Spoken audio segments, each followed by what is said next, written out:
میں کچھ دن پہلے ایک جگہ تعزیت اور ڈرتا ڈرتا گیا تعزیت کرنے.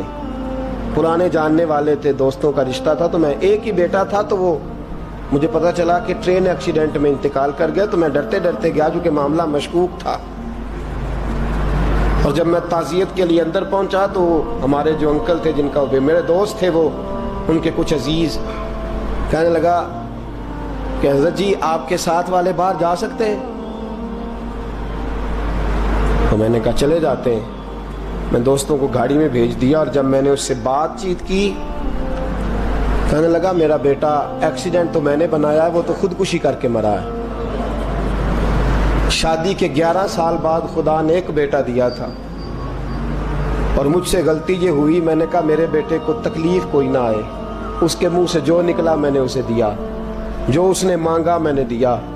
کہتا ہے جو شخص 16,000 مہینے کا کمائے اور بیٹے کو 40,000 کا موبائل خرید کے دے, کہتا ہے میں نے ہر سہولت اسے دی.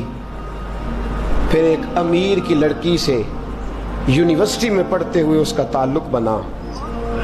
بچی کے میسج بھی میں نے اپنے موبائل, اس بچے کے موبائل میں دیکھے, اور اس لڑکے نے جو میسج سینڈ کیے وہ بھی میں نے دیکھے. پھر میں گھر پہنچ گیا, میں نے بیٹے سے منتیں کی کہ بیٹا وہ ہمیں رشتہ نہیں دیں گے, ہماری برادری بھی چھوٹی ہے اور ہمارے جیب میں پیسے بھی کوئی نہیں. پھر میں ان کے گھر گیا, بیٹا نہ مانا, اور میں نے اس شخص کو بلا کے کہا تیری بیٹی کے میسیج ہے, خدا را خیال کر, اور تیرے تو 7 بچے ہیں, میری گود میں تو ایک ہی پھول کھلا ہے, میں کدھر جاؤں, خیال کر. اس نے کہا دوبارہ تو نے نام لیا تو ایسے کیس میں باپ بیٹے کو پھنساؤں گا کہ ساری زندگی نکل نہیں سکو گے. نے کہا میں نے بیٹے سے کہا کہ بیٹا میں نے پگڑی تک رکھی ہے پر مجھے رشتہ نہیں ملا, تو باز آ جا. کہنے لگا 3 راتیں میرا بیٹا سویا نہیں, اور مجھے کہنے لگا حضرت جی وہ 4تھی رات سویا ہے تو دوبارہ اٹھا نہیں. مجھے کہنے لگا مجھے اجازت دو کہ میں اس بیٹی کو بھی قتل کر دوں اور اس کا باپ بھی قتل کر دوں, میرا تو گھر اجڑ گیا نا.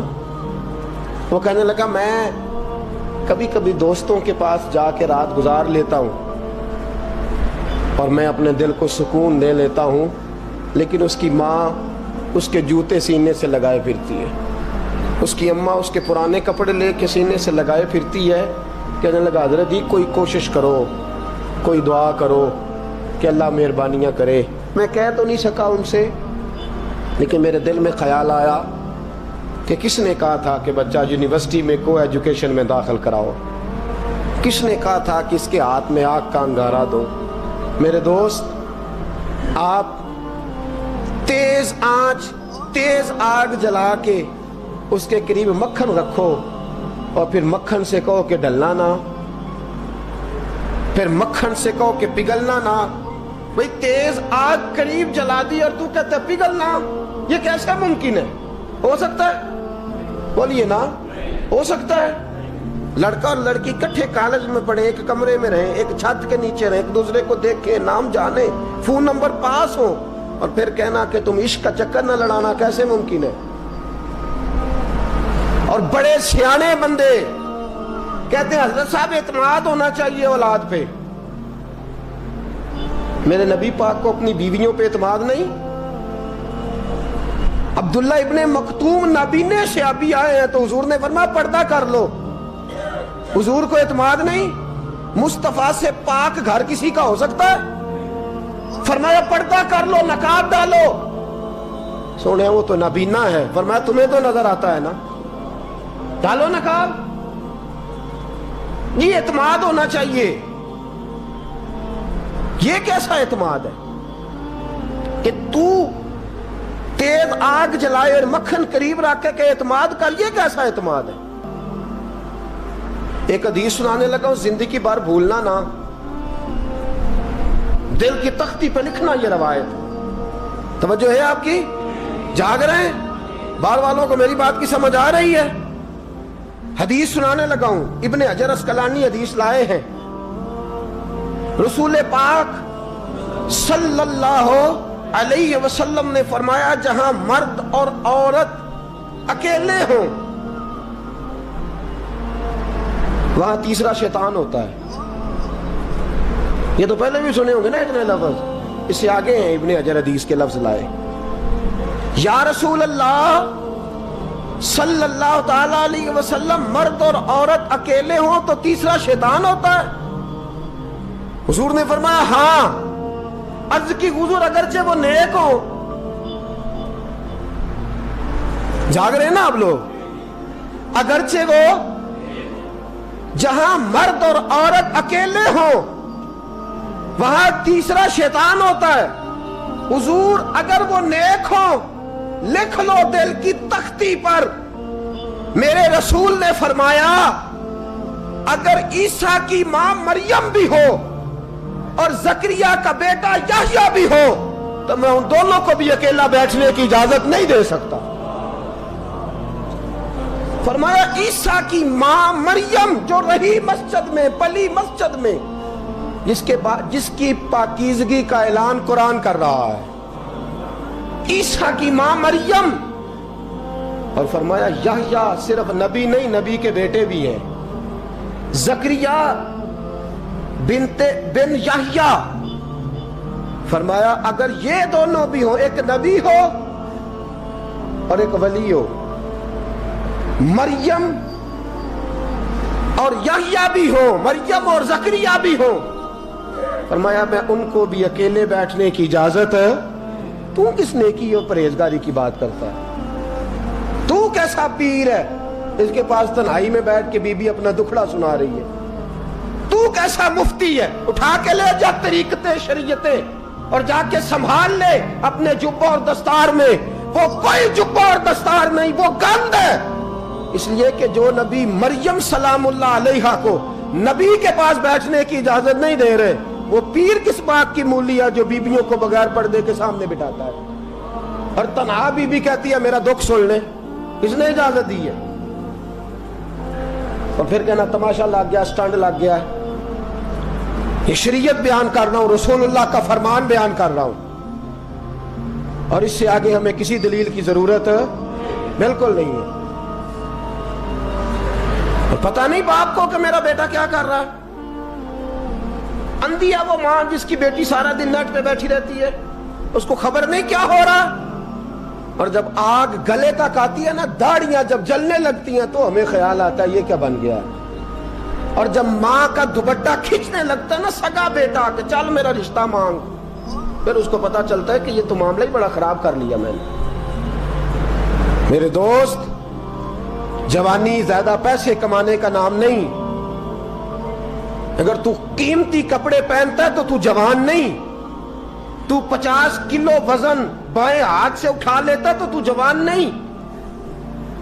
اگر تو ڈگریوں کا ڈھیر لگایا ہے اور تیرا دراز اور الماری بھر گئے ہیں تو تو جوان نہیں. اور اگر تو نے اپنے خاندان اور معاشرے میں اونچا افسر بن کے نام کما لیا تو جوان نہیں. جوان اس کو کہتے ہیں جس کی جوانی پاکیزہ ہوتی ہے. جوان اس کو کہتے ہیں جس کی نظر جھکی ہوئی ہوتی ہے. جوان اس کو کہتے ہیں جو حیا کا پتلا ہو. جوان اس کو کہتے ہیں جو شرم کا پیکر ہو. جوان اس کو کہتے ہیں جس کی نظر سے معاشرے کی بہو بیٹیاں بچی ہو. جوان وہ ہوتا ہے، جوان بھی ہو پاکیزہ بھی ہو، جوان وہ ہوتا ہے کہ میرے رسول پاک نے فرمایا صبح قیامت اللہ عرش کے سیدھے جانب جوان کھڑا کرے گا. 30 سال کا جوان، چڑھتی جوانی، خوبصورت آنکھیں، روشن چہرہ، اس کا وجود طاقت والا. نبی آگے بڑھ کے پوچھیں گے یا اللہ یہ کون ہے جو تیرے دائیں جانب کھڑا ہے؟ اللہ فرمائے گا یہ وہ جوان ہے کہ خوبصورت عورت نے اسے کہا تھا میرے ساتھ منہ کالا کر لے، پر اس نے نظر جھکا کے کہا تھا انی اخاف اللہ. نہ بھائی میں تو اپنے اللہ سے ڈرتا ہوں. فرمایا یہ پاک جوانی والا ہے، یہ حاجی نہیں، نمازی نہیں، یہ ولی نہیں، یہ صوفی نہیں، یہ وہ نہیں جو غوث زماں ہو، قطب دورہ ہو، پیر طریقت نہیں، مفتی وقت نہیں. یہ خالی جوان ہے پر پاک جوانی لے کے آیا ہے. یہ خالی جوان ہے پر پاکیزہ جوانی لے کے آیا. یہ خالی جوان ہے پر اس کی نظروں میں حیا بڑی ہے. یہ پاک، یہ کیا تماشا لگ گیا عشق کا چکر. اور آج جتنی مصیبتیں کھڑی ہوئی ہیں اس عشق مجازی کے روگ نے کھڑی کر دی ہیں. ہر جوان. ہمارا ایک بچہ تھوڑے دن پہلے اس علاقے کا محمد طیب نام کا شہید ہو گیا. وہ ایک کونے میں رہنے والا, ایک محلے میں ایک چھوٹے سے کونے میں رہنے والا بچہ تھا نا. میرے ساتھ دوست موجود ہیں. صبح سے لے کر ساری رات میں افسوس کرتا رہا میں جنازے میں کیوں نہیں گیا, میں جنازے میں کیوں نہیں گیا. وہ بچہ پاک فوج کا وہ شہادت اختیار کر گیا تو فخر سے سر بلند کر گیا اپنا. لیکن جو بی بی کے لیے ساری رات روتے رہتے ہیں وہ شہید ہو سکیں گے؟ جو ساری رات ٹھنڈ میں کھڑے ہو کے عورت کے ساتھ گفتگو کرتے رہتے ہیں اور جو سارا دن دل میں گند رکھتے ہیں بی بی کے لیے, ان کے ہاتھ میں تلوار آئے گی؟ یہ بہو بیٹیوں کی عزتیں بچا سکیں گے؟ عافیہ صدیقیہ جیلوں میں جل گئی امریکہ کی, اور وہ جب بھی خط لکھتی تھی کہتی تھی کوئی محمد بن قاسم نہیں بچا. وہ کہتی تھی کوئی شہاب الدین غوری نہیں بچا. اور وہ جب بھی, اب تو خیر اس کا ذہنی توازن ہی کام کرنا چھوڑ گیا, وہ بی بی جب بھی خط لکھتی تھی نا اہل پاکستان کو تو کہتی تھی پاکستان والوں بتاؤ کیا تمہارے اندر کوئی بھی خالد بن ولید کا ماننے والا نہیں؟ کیا کوئی نہیں تمہارے اندر جو علی کے نام کا نعرہ لگانے والا ہو؟ کوئی نہیں بچا جو فاروق اعظم کی سیرت کو فالو کرنے والا ہو؟ کوئی لاؤ جس کے ہاتھ میں تلوار ہو اور مجھے سمجھ آئے کہ یہ وہ ہے جو حسن اور حسین کا نام لینے والا ہے. کوئی نہیں بچا. اس لیے کہ گندگی دماغ میں, گندگی دل میں, گندگی روح میں تو اس کام کے لیے آیا تھا.